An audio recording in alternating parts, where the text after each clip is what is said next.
aqui presentes no nosso improvisado auditório do Caridade e Fé, onde ainda podemos sentir essa brisa suave tocando nosso rosto. Está acabando, as reformas estão bem adiantadas. Já já nós estaremos no nosso auditório, que também será muito aconchegante, confortável. Os meus votos de muita paz aos nossos amigos, irmãos e irmãs que nos acompanham pela Rádio Ismael, nos acompanham do mundo inteiro, através da internet, aos nossos amigos que nos acompanham pelo canal no YouTube do Centro Espírita Caridade e Fé. Nesse momento, eu peço e rogo a Deus e ao amado Mestre Jesus que possa nos abençoar, nos envolver a todos com sua paz e seu amor, para que nós podemos aproveitar ao máximo o que a espiritualidade preparou para nós na noite de hoje, nesse encontro.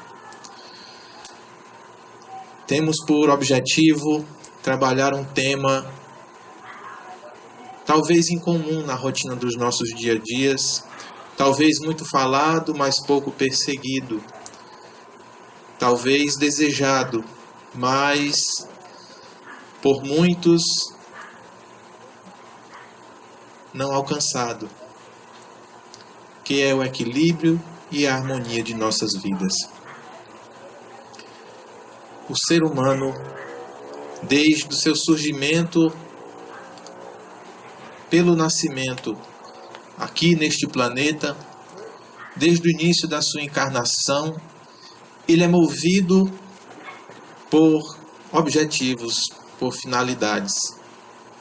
Todos nós buscamos alguma coisa nessa vida.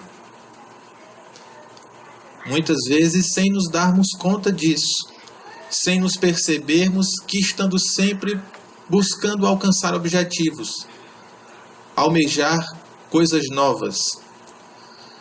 Nós estamos sempre trilhando um caminho, desejando modificar a realidade que nos cerca, modificar a nossa realidade. Às vezes sem perceber, sem compreender, mas nos percebemos inseridos numa lei que a doutrina dos Espíritos trouxe até nós, descortinou esse véu, a lei de evolução, aonde todos os espíritos, encarnados ou desencarnados, marcham rumo à evolução, ao progresso. E quando nos percebemos seres humanos, encarnados, gozando de mais uma oportunidade de poder encarnar, nós nos percebemos envoltos nessa lei de evolução. Nós nos percebemos sempre buscando algo, sempre traçando metas, objetivos, para chegarmos a um determinado ponto. Na infância, o bebê quase que instintivamente, num desenvolvimento orgânico natural, ele vai desenvolvendo seus potenciais. De início, o bebê apenas tem seus instintos de conservação, o instinto de sucção para conseguir os nutrientes necessários através da mamada. E pouco a pouco, ele vai despertando outras potencialidades do ser humano. Vai buscando o controle dos movimentos do seu corpo e após conseguir tônus muscular e um controle mais adequado do corpo físico, começa a buscar desenvolver a fala, desenvolve a sua visão. Sabemos que os bebês, assim que nascem, enxergam muito pouco, uma visão embaçada, turva, e pouco a pouco essa visão vai se aperfeiçoando, ele começa a distinguir determinadas cores, para depois começar a compreender o mundo à sua volta. E a partir de então, se inicia um processo de crescimento, de progresso, sem freio, sem volta. A criança é muitas vezes impelida pelos pais a buscar a escola, a entrar lá no que se chamava antigamente de maternal, jardim de infância, e começa a buscar a sua alfabetização. Começa a estudar para descobrir o beabá e é incutido na sua personalidade, na sua vida, pelas pessoas que lhe cercam, pelos seus parentes, um objetivo: aprender a ler, aprender a escrever. E a criança vai para a escola motivada por esse ideal de aprender a ler e a escrever. Em traços singelos, muitas vezes, mãos trêmulas, mas pela repetição dos exercícios, ele vai pouco a pouco logrando êxito, vai alcançando esse primeiro objetivo de sua vida. Daí então tem a formatura do ABC. Hoje a gente pouco vê, mas ainda existe. E a criança, já por volta dos seus 6, 7 anos, começa a perceber que a sua realidade não é só aquela de brincadeiras, mas que precisa desenvolver mais. E começa a perceber que existem outros objetivos. O amadurecimento faz com que aquele ser perceba que há algo mais a buscar. E então seus objetivos mudam. Não é só aprender a ler e a escrever. Ele começa a querer desenvolver o seu senso crítico. Através da escrita e da leitura, buscar desenvolver o seu raciocínio para ter uma compreensão de mundo mais adequada. E ele busca esse desenvolvimento crítico se preparando para a sua vida profissional. Daí muda-se mais uma vez o objetivo. Os jovens, no início da pré-adolescência, já são preparados para alcançar o mercado profissional.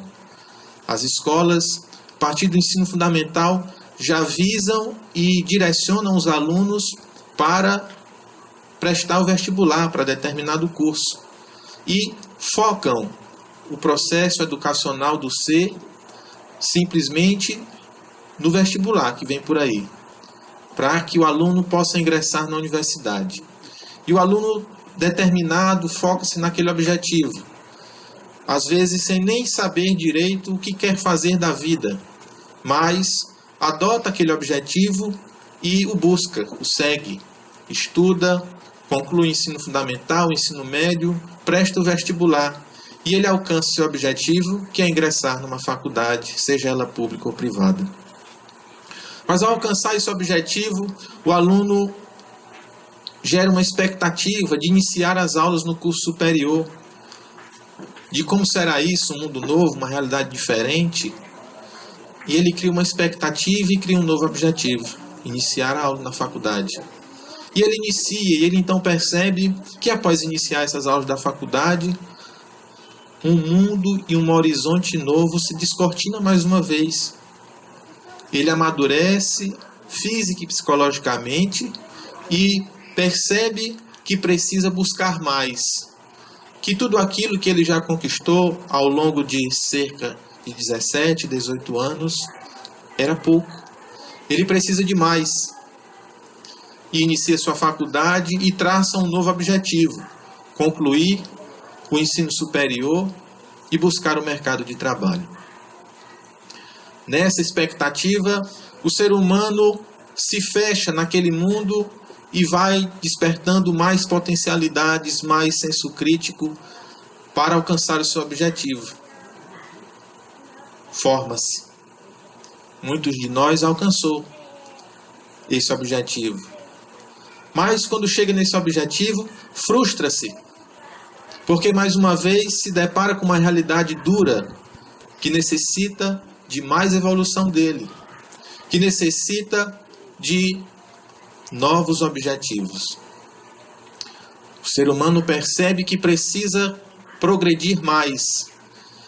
O ser humano percebe que nessa fase da vida as questões materiais, a vida profissional é muito difícil, o mercado é complicado. Ele precisa alcançar um patamar mais elevado do que os outros para se destacar, para ter uma vida confortável, como a maioria deseja, almeja, sonha. Prestar concurso público para adquirir uma estabilidade financeira, social, econômica, e ele fecha-se para o mundo, se reclui na intimidade de gabinetes de estudo para alcançar mais, para alcançar um posto de serviço em órgão governamental ou mesmo numa empresa privada, que requer uma habilitação superior do que a maioria das pessoas. E nesse processo de modificações e modificações de objetivos, de redescobrimento a cada etapa vencida, o ser humano perde cerca de 25, 30, às vezes até 40 anos. Chega na meia-idade, alguns deles, depois de já ter alcançado todos os títulos, ter se formado no ensino superior, ter feito uma especialização, mestrado, doutorado, adquirido o título de PhD, ele olha para os lados, olha para trás, vê quantas conquistas em sua vida ele já alcançou, vê o status perante a sociedade, ele já possui, já conseguiu almejar, alcançar o tão sonhado título de juiz, desembargador, ministro, chefe de Estado. Mas a grande maioria dessas pessoas que já venceram todas essas etapas ainda continuam sentindo que há algo a fazer. Continuam sentindo que há algo a melhorar. Continuam sentindo que ainda falta alguma coisa. Já conquistaram tudo na vida material. A casa própria,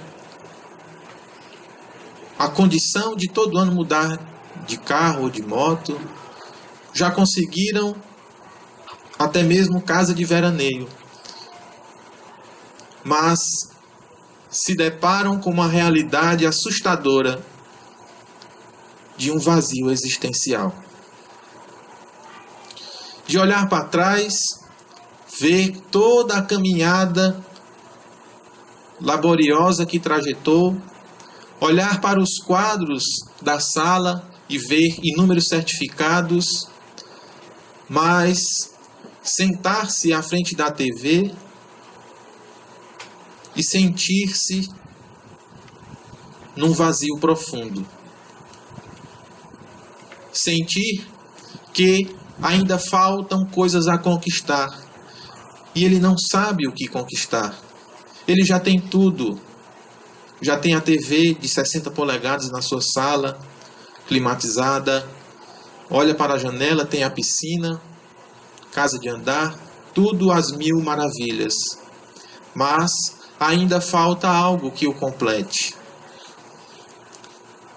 Inicia-se um processo de inquietude, que mesmo em silêncio, ao ir deitar para dormir, o seu íntimo grita para ele,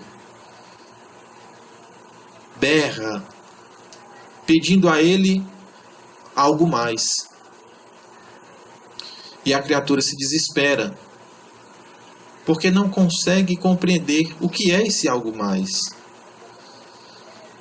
E a professora Neuma falava no domingo passado, abordando o tema a derrocada do materialismo, a queda do materialismo, dessa filosofia materialista que nós nos deparamos quando chegamos à Terra através da encarnação, desde o início da nossa vida, porque nós somos postos na escola pelos nossos pais, os nossos responsáveis, já com uma ideia de ser doutor, enfermeiro, médico, advogado, mas não pensam na função educacional, da formação daquele ser para a vida, não só para títulos e postos de trabalho.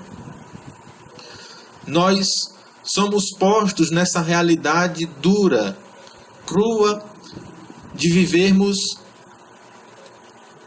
apegados às questões materiais, apegados a ter um microfone sem fio que possa transmitir o áudio da palestra sem a necessidade da passagem de um cabo, apegados a ter uma sala climatizada para o estudo, ter uma cadeira mais confortável. Nós buscamos e temos a possibilidade de alcançar tudo isso. Mas sempre irá faltar algo que complete a nossa essência. Porque muitos de nós desconhecíamos ou não lembrávamos que nós somos seres que não somos só matéria. A nossa essência não é a matéria. Nós estamos na matéria, mas cada um de nós aqui presentes, ouvintes, somos formados por uma essência espiritual, aliada a um corpo carnal. Nós precisamos desenvolver não só as nossas aptidões materiais. Nós não precisamos somente enriquecermos-nos de matéria, daquilo que é palpável. Nós precisamos também enriquecer a nossa intimidade. Nós precisamos enriquecer a nossa essência. Nós precisamos burilar as nossas dificuldades e precisamos despertar os nossos atributos, as nossas potencialidades. E nessa busca desenfreada pela evolução material, de conquistar cada vez mais, nós caímos num desequilíbrio. Porque somos formados espíritos e matéria. Mas dedicamos às vezes uma existência inteira apenas à matéria. E o nosso ser, que é a somatória de tudo isso, se mostra adoecido. O adoecimento que os exames laboratoriais não detectam.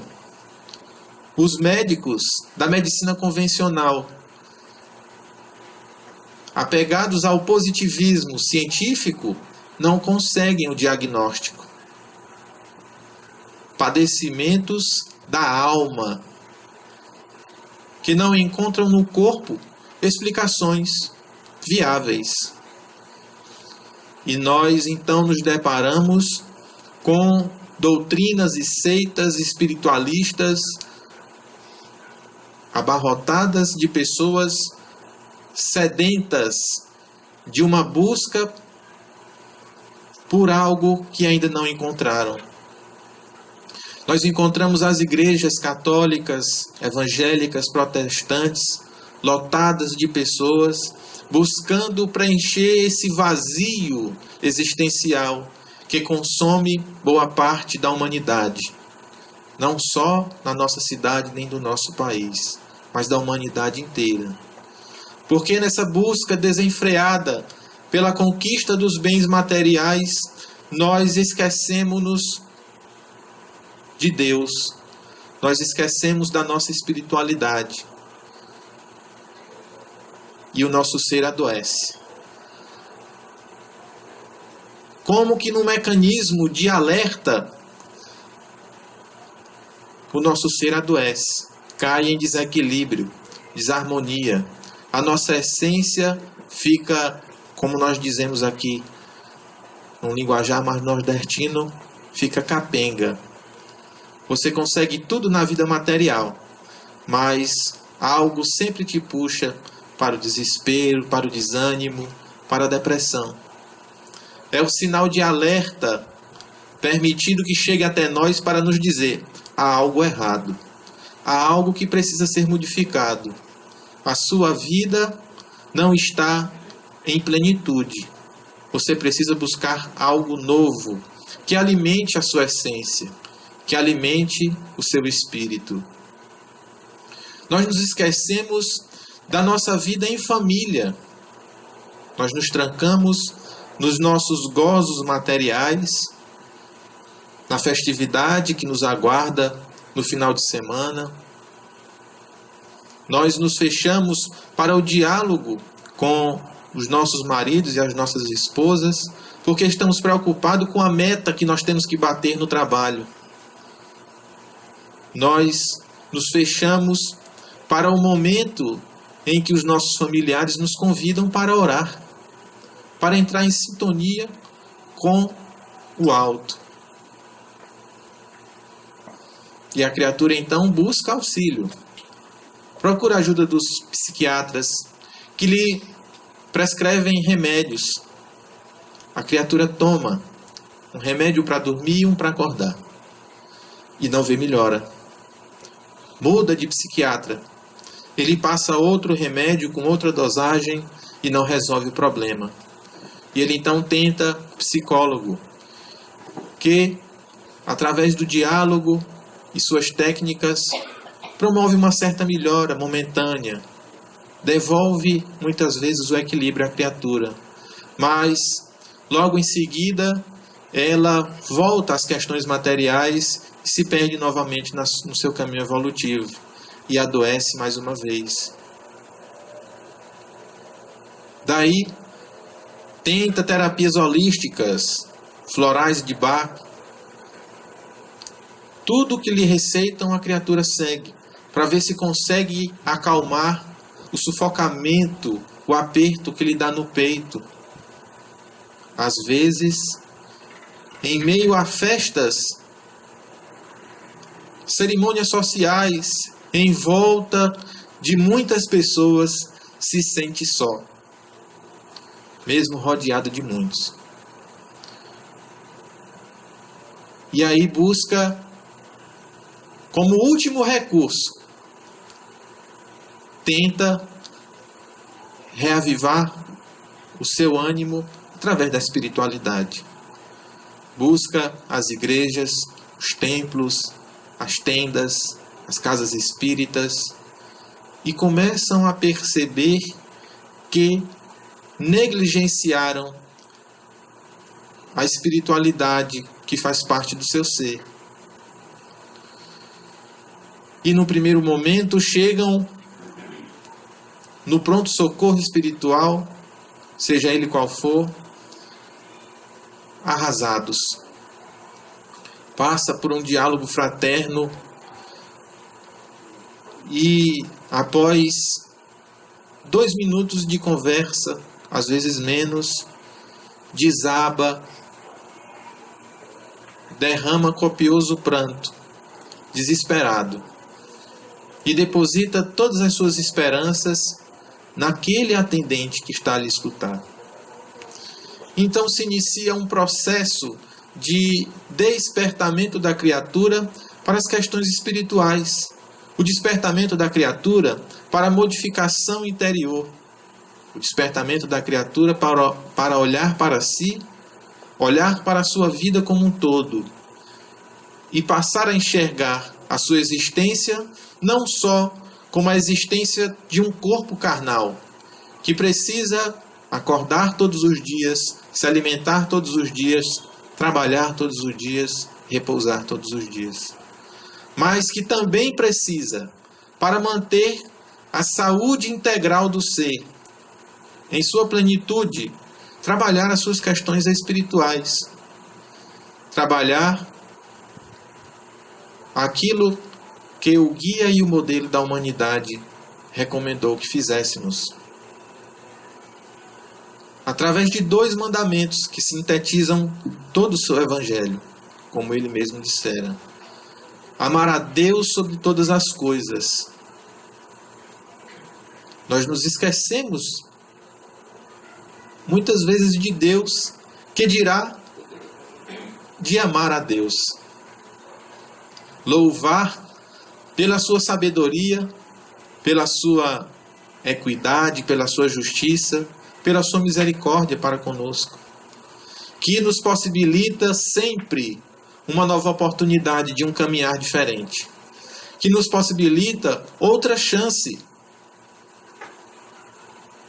nesta oportunidade encarnatória ou em outra de repararmos o mal que cometemos contra o outro, mas também reparar o mal que cometemos contra nós mesmos. Nós nos esquecemos de agradecer e louvar a Deus por nos oportunizar a vida num planeta que hoje está adoecido. Mas antes foi equilíbrio, foi harmonia. E pela ação do homem materialista que feriu esse equilíbrio, hoje o nosso planeta encontra-se adoecido. Mas a consciência do homem de que precisa espiritualizar-se, às vezes travestida num anseio de preservação ambiental, a humanidade está buscando devolver ao planeta o equilíbrio, cuidando da natureza. A mesma natureza que foi ferida e que, quando lança sobre a humanidade suas intempéries para promover o equilíbrio do sistema da Terra, está ensinando o homem que tudo na vida existem as 2 faces. Se fere, precisa reparar esse erro e muitas vezes precisará ser ferido para compreender o erro que cometeu e lembrar de se modificar na próxima oportunidade. E no 2º mandamento de Jesus,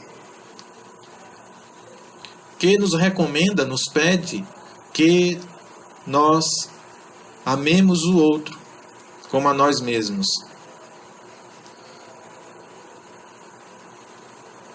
Fazendo a caridade. Caridade essa, conforme o ensinamento da doutrina dos Espíritos, que se desdobra na execução de atos, sendo benevolente para com todos, indulgente para com as imperfeições alheias, e o perdão, que tanto nós nos esquecemos dele em nossa vida. Agindo sob essas 2 leis, amando a Deus sobre todas as coisas e amando o nosso semelhante como a nós mesmos, nós damos o primeiro passo no caminho de nossa espiritualização.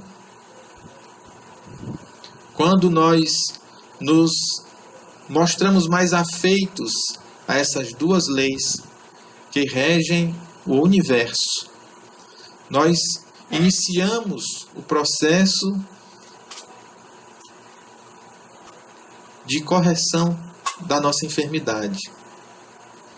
Quando nós iniciamos essa tarefa de buscar, além das nossas atividades, das nossas obrigações que a vida material nos impõe, do nosso trabalho, seja ele qual for, quando nós buscamos trabalhar também o lado espiritual, quando nós buscamos exercer uma atividade perante a humanidade, levando aquilo que falta ao outro, levando essa questão da religiosidade, da espiritualização do ser, através de determinados trabalhos, como a sopa, como o evangelho no lar, como a distribuição de donativos.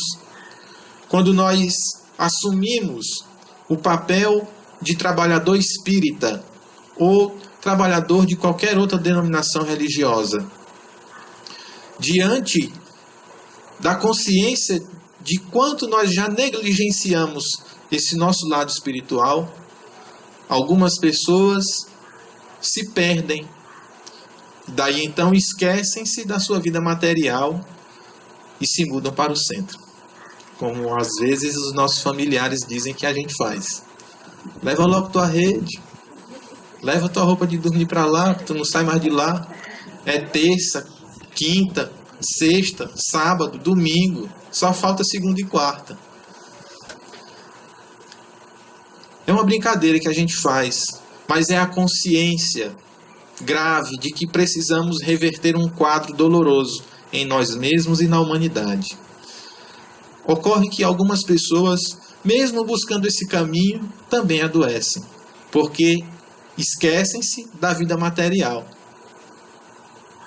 E aí perdem o trabalho, chegam atrasados, negligenciam as suas atividades rotineiras, negligenciam o lar, negligenciam a sua família, que necessitam da sua presença, do seu apoio moral e material. Estamos sempre caminhando numa via de mão dupla. Nós precisamos sempre estar atentos para manter o equilíbrio de nossa vida. Olhando sim para as questões materiais, olhando sim para a necessidade que todos temos de nos alimentarmos, de nos vestirmos, de trabalharmos, mas precisamos também olharmos para as questões espirituais. A necessidade da prece, da oração, do trabalho em benefício do outro mais necessitado do que nós. E quando nós descompensamos uma dessas duas coisas, o nosso ser emite um sinal de alerta e vem o adoecimento, para nos mostrar que nós precisamos dosar uma coisa e outra. Nós estamos incessantemente nesse trabalho de buscar o equilíbrio. Trabalho um pouco mais aqui, na vida material, mas no dia seguinte, no mês seguinte, eu trabalho um pouco mais a minha vida espiritual, porque eu não posso negligenciar nenhuma e nem outra. É a condição evolutiva do ser humano.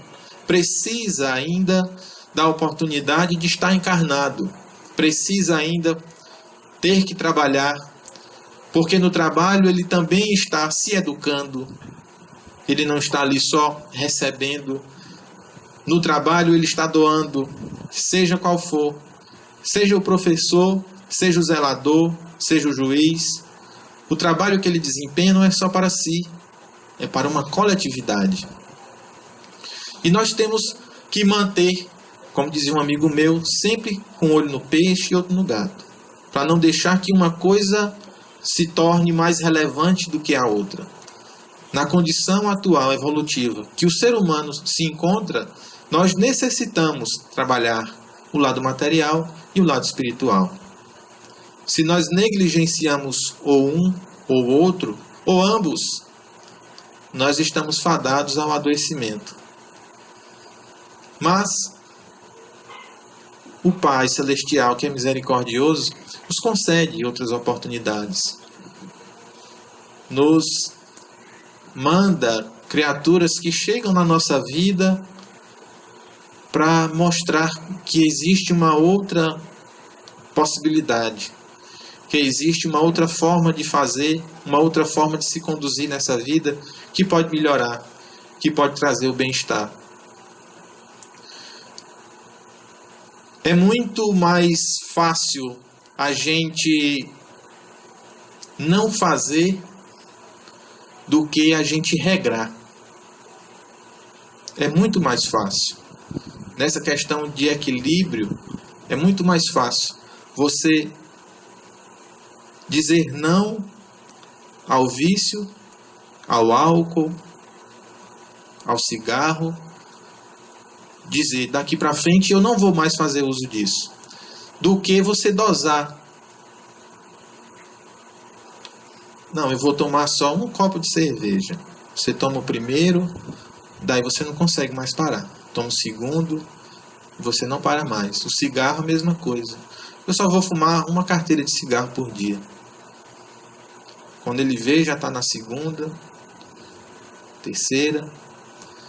É muito mais fácil você dizer não, porque diante de uma necessidade, você não consegue dizer não.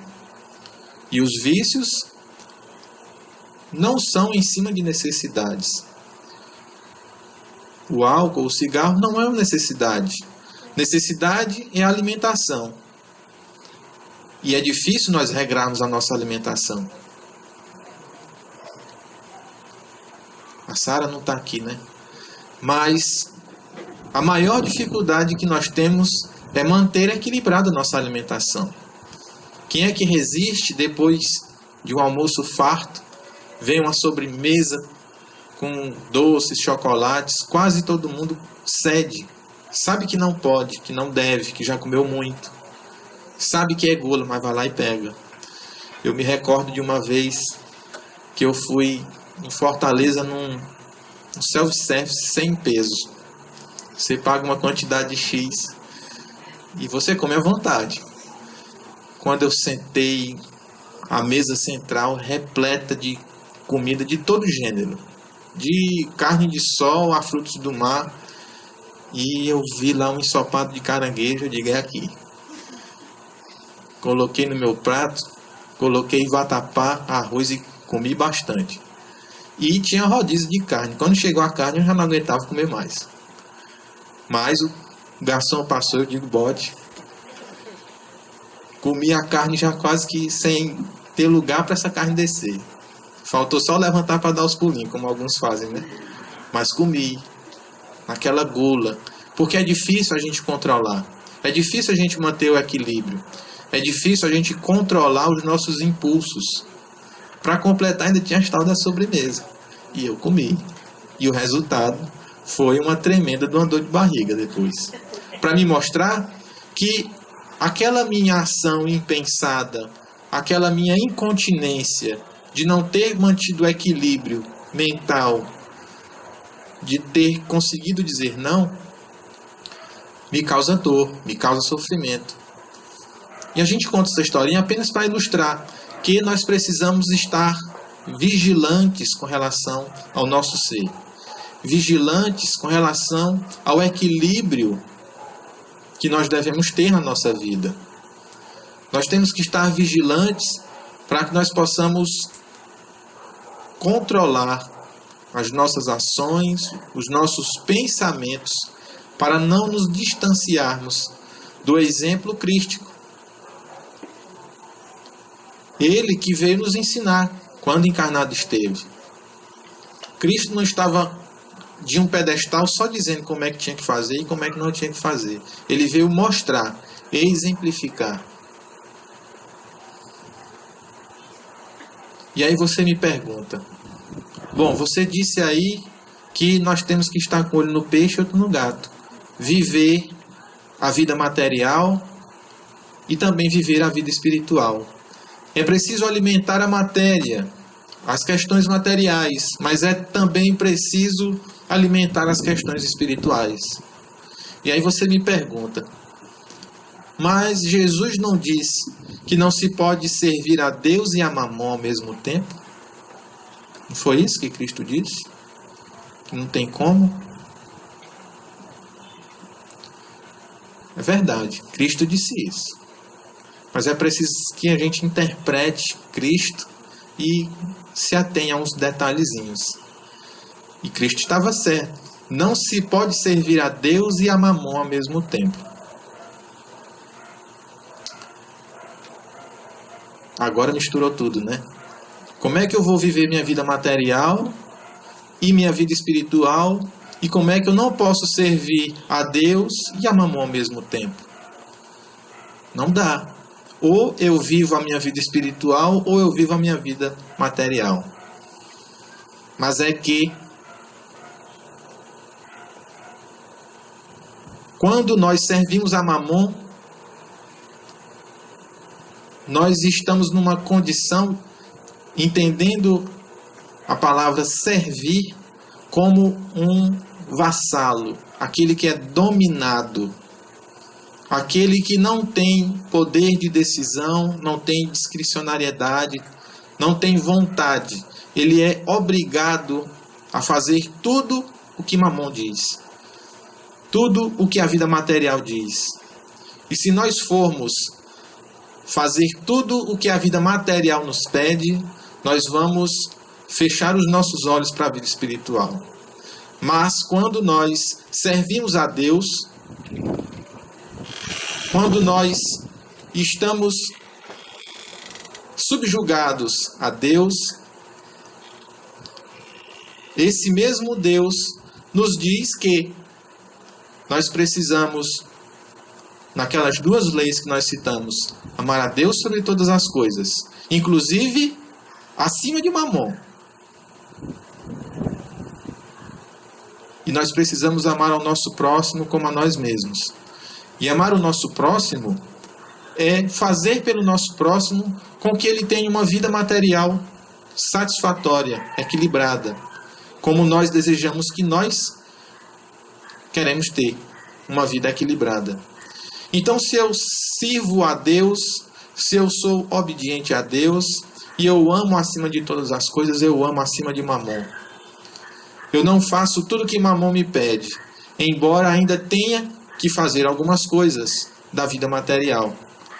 Mas chegará o dia que a condição evolutiva da humanidade será outra, será mais espiritualizada. Cada vez menos nós vamos precisar da vida material, dos apelos que a vida material nos chama, para nos dedicarmos a uma vida mais espiritualizada. E esse processo já se iniciou. Segundo a doutrina dos Espíritos, nós estamos migrando da faixa de mundo de expiações e provas para a faixa de mundo de regeneração, aonde a humanidade será mais espiritualizada. Não será totalmente espiritual, mas ainda necessitará da matéria, mas conseguindo olhar muito mais para as questões espirituais do que as questões materiais, adquirindo assim uma sobriedade do seu ser, conseguindo levar a sua vida com um equilíbrio, harmonizando todos esses interesses, os interesses da matéria com os espirituais, para que nós possamos, nesses dois vértices, um que nos chama a ligação com Deus e um que nos chama a ligação com o mundo espiritual, com o mundo material, conseguirmos a evolução nessa tangente. O equilíbrio e a harmonia são fundamentais para que nós nos conservemos bem. Mas o equilíbrio e a harmonia talvez seja o desafio da nossa existência, porque nós vivemos num planeta e envoltos tendentes ao erro, ao fracasso, ao mal. Mas somos destinados por Deus à angelitude, à perfeição. E estamos encarnados justamente para combater essas inclinações ao mal, essa tendência ao erro, e mostrarmos que já somos dignos de ostentar o título de filhos do Criadores. O Cristo diz: sede perfeitos. Então, vamos trabalhar pela nossa perfeição, ainda necessitando da vida material, mas buscando cada vez mais ascender ao alto, equilibrando e harmonizando os nossos interesses para que nós possamos amar a Deus sobre todas as coisas e amar ao nosso próximo como a nós mesmos. Que a paz do Mestre Jesus possa nos envolver, nos abençoar. Que nós possamos todos os dias, ao acordar e ao deitar, ao longo do nosso dia, refletirmos sobre o nosso equilíbrio, buscarmos a harmonização da nossa vida, cuidando da matéria, mas também cuidando do espírito. Que a paz do Mestre Jesus possa abençoar a todos. Muito obrigado.